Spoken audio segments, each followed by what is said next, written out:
Hi everyone. This stream is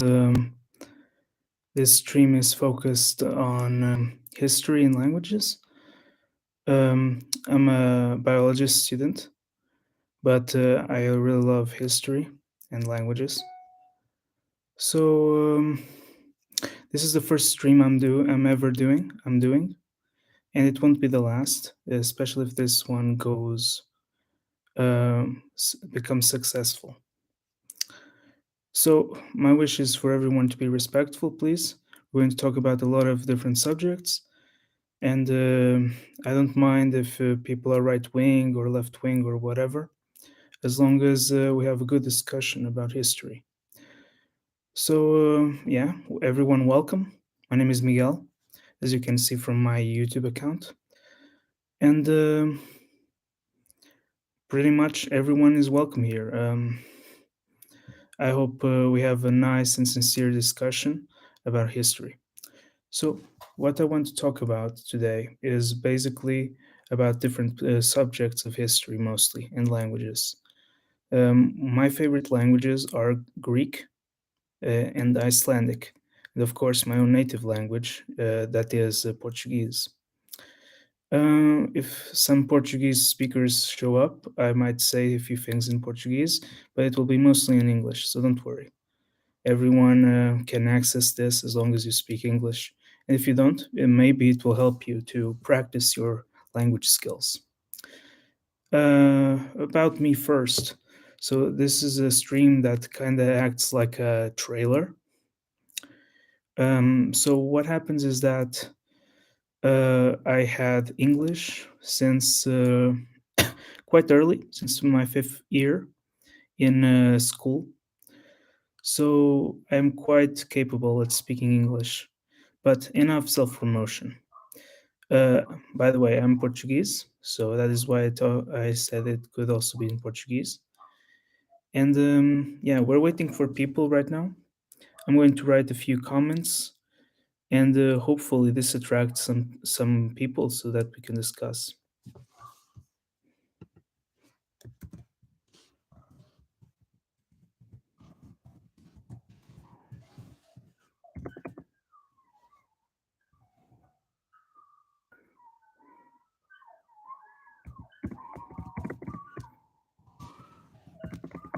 This stream will last more or less 20 to 25 minutes, so it's not a very big stream.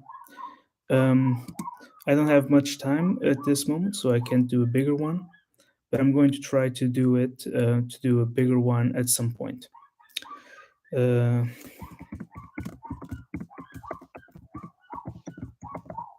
okay, so we have some information there. And now about our topic, while we wait for people if they will show up or not. Um, basically, uh, about history, I know a few facts about history, but I still need to learn a lot because I know already something, but not enough. Not really enough because I'm greedy for history. I love history really. And so let's start talking about something interesting. This channel will probably not have much calling as of now, but later I hope it will have some traction. I want to get monetized. That's one of my objectives. So let's go. So first, about history then. Like I told you, my favorite languages are Greek and Icelandic, but I don't know any of them fluently or anything. It will still take some time because I am constantly distracted with a lot of different projects. So, about history, I know a few things about Greece. It is one of my favorite countries, even though it degraded a bit in quality. Because according to one YouTuber, their IQ would be around 110, 120 in the ancient period, but now it's a bit smaller. I've searched the web, and the first thing that showed up it was that they have 90.7 IQ at the moment, which is not bad. But my the average IQ in Portugal is 95, so the Portuguese average is a bit higher. Of course, the Spanish, um, um, average is 98, and Italy and Iceland are around 103, 105. So it's there's a few problems with that, but of course, like I said, this is the average. So a very intelligent Greek person could have a IQ of 140 more. And I'm not saying that the Greeks are dumb. They're amazing people, and I love Greece. And I already have Greek friends, so I don't have anything against them. I'm just talking facts here, or trying to at least. So basically, Greece is an amazing country with an amazing history. And right now, I'm reading this book. It's called Politica. In Portuguese, in English, it's called Politics, and in Greek, it's called Politiki. It is a book by Aristotle, and I'm also reading the Iliad at the moment in ancient Greek. So I'm trying to learn something, or at least practice my reading. We're still waiting for people to come here. It's going to take some time, perhaps. I don't, like I said, I don't have much time today, but I hope as many people as possible come here. Um, Now let's talk a bit about Greece. So Greece had several periods of time. First, the Mycenaean period, basically 1600 BC to 900 BC, more or less. Then they had the Archaic period, which would last around to 500 BC, before Christ, of course. Depending on the calendar that you use, you might not agree with this classification, but this is the classification we use in Portugal and England, So it's the calendar I'm going to use. Then you have, of course, the awesome period of Greece, the most important period, the classical period, where this guy, Aristotle, one of the greatest geniuses in history, when it pertains to when it is something is related with philosophy, this guy is one of the best. Uh, Next, after that, it comes the Roman period, and slightly before Roman period, like the Kini Greek period. Kini is also pronounced in the Erasmic pronunciation of ancient Greek as koine. It literally means common Greek, because koine, or just koine, is common, and Greek, well, is Greek. Basically, there was a Greek tribe called the Graiki, or Greki, perhaps, or Graiki, yeah. They were a Greek tribe, and that's one of the reasons the Latins, aka the Romans, and then later the Romans, would call them Greek. Their real name is more like Eleni. The So basically, and actually, the real name of Greek today is Elada. So it has to do with that name as well. So we're at the moment waiting for more people to come. Right now, there has nobody has shown up, but it doesn't matter. Like, I'm waiting for people, and as long as you show up in my time limit, you will be more than welcome. Even if you don't show up in my time limit, I hope you can watch this and have a lot of fun, because I want this to be interesting. And I really like history, as I said. It's one of my big fascinations. After the Roman period, well, not really, because most of the other Greek periods are all to do with Rome, or Byzantium, aka Constantinople, aka modern Istanbul, which, although it's a Turkish city, it has a Greek origin to the name. It seems to be to the city, though this comes from an old Greek expression. They would go to the city, and so I'm going to the city. What they mean is Constantinople because it's such an important city that it would be the city. Like that's what it is. So basically, you have the Greek period, the Roman period, then you have the Eastern Roman period, where Greece, mostly Greece, but mainly Anatolia, are the epicenters of that empire. And then you also have the Balkans and a bit of Egypt, and a bit of a big part of the Levant as well. The Levant means, I think in French, west or east. Yeah, possibly east, because it's east from France. And what happens is that this period was amazing, but it had a lot of downfalls, a lot of treachery, just like in the normal Roman period. And essentially, a lot of powerful emperors came. There was a lot of backstabbing as well, like I said, treachery. And this led to the substitution. And basically, other than the Greeks, there were the original Romans. Then you had but at this time, the Greeks and Romans were called Romans, Homai, Homei, morally, or Homaioi, if, depending on how you pronounce it. Then you had the Armenians, an amazing and powerful people that helped the Greeks and Romans, or just Romans if you want, um, to have more power. Well, I'm going to keep talking, but for now I'm going to. So let's keep waiting for people. Anyway, what I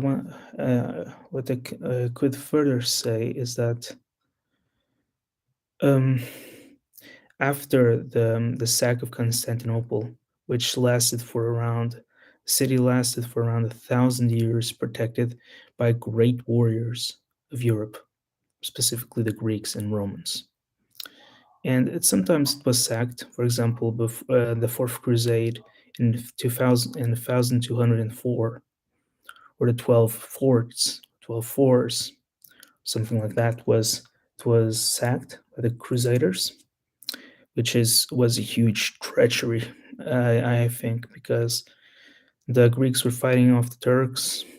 They were having difficulties because they lost Manzikert, um, a horrible battle that the Seljuk Turks won. Seljuk Turks are a fascinating empire, but they're still, in this perspective, by considering the Greeks, Romans as the focus, they're the enemy in this case. But I might do a few videos on the Seljuks. I still have to learn a lot about them. But they're a fascinating empire. Yes, they stretched all from Persia or Afghanistan, at least from Persia to Anatolia, and so they were very powerful. Seljuks were one of the greatest Turkic forces. Turkic basically is the origin of the word Turk. Turks are a section of the Turkic tribes. Basically, the Turks we talk today, the ones of Turkey, are a group of Turkic tribes that come from the Oghuz. The Oghuz are were very powerful Western tribe with significant European admixture and possibly ancient North Eurasian admixture. But yes, they were mostly, or at least 50-50, Mongoloid European. And what I mean, I don't want to insult anyone. I'm just saying that Mongoloid, it's one of the racial terms we use. So basically, Asiatic and European combination. These tribes were very powerful, and they conquered, and they would later conquer Anatolia and destroy the Greek culture there. Then, after the Byzantine Empire fell, which happened in 1453, more or less, because there were other survivors of the empire, then they were conquered. Later, like Trebizond in northern Turkey, today northern Turkey, it was Pontic region, so very Greek. Even now, they still speak a rare dialect of Greek there, a very cool, a very amazing Greek variant of Greek, Homeka or Homeka or something like that, depending on how you pronounce it. So, unfortunately, that's what happened. But there were also some interesting things coming from there, like the Ottoman Empire was impressive. And then there were some good things about it too. Like it's not just bad, but there was definitely a lot of interesting events that transpired from there. Other than that, guys, um, there was also, other than that period, and there's the modern Greek period. And I consider it to mostly start in the Ottoman times. You have the Ottoman times, and then you have the Greek Revolution in 1821. So the Greeks are able to more or less protect themselves and make a revolution against the Ottoman Turks. It's complicated because it seems that some Turks do not like to be called Turks. I don't know what you want to call yourself, so I'll use Ottomans instead. So the Ottomans were defeated by the Greeks in at least one battle. They won a lot of wars after that, but it was not an easy fight for any side. After after all of this confrontation, you have the language of Greece will also slightly change with time. It's still very conservative. It's still an Hellenic language. It's still a daughter of this. It's still a daughter of this. But it's not it's not as amazing as classical Greece, unfortunately. But like I said, I love Greece. And I will be here. One of the things I'll do in this YouTube channel is talk about Greece a lot because Greece is one of my favorite countries. If I didn't like Greece, I wouldn't talk about it a lot.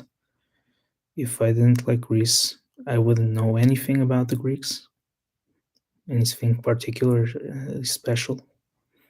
So that is mostly what I want to tell about Greece. Right now, the Greeks have gone through a lot of problems, but they're still an amazing people, and I love Greece. I have Greek friends, and I really want to learn Greek. Uh, so yeah,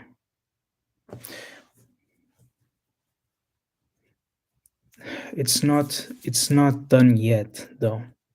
I have more to talk in this video in this stream. So let's talk about Iceland here.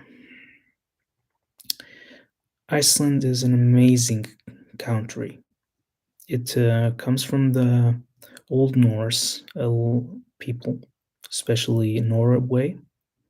For example, Trondheim, which is a region in Norway, one of the most feisty Norwegian groups.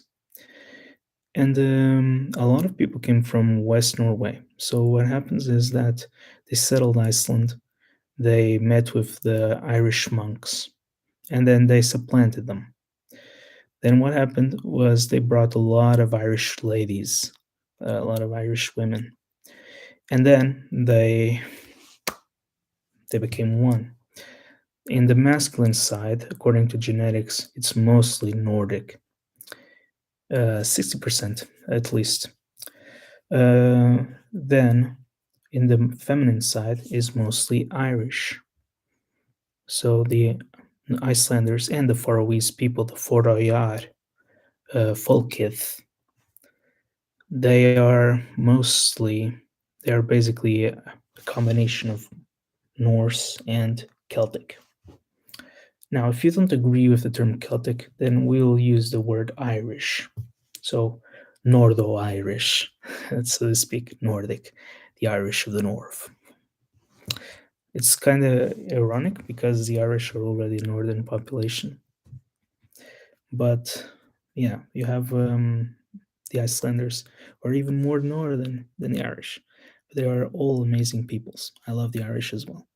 Though I don't know much about the Irish language, I know it's very unique. It has an amazing culture. I found a website that has a lot of manuscripts in Irish. One day I'll check it out.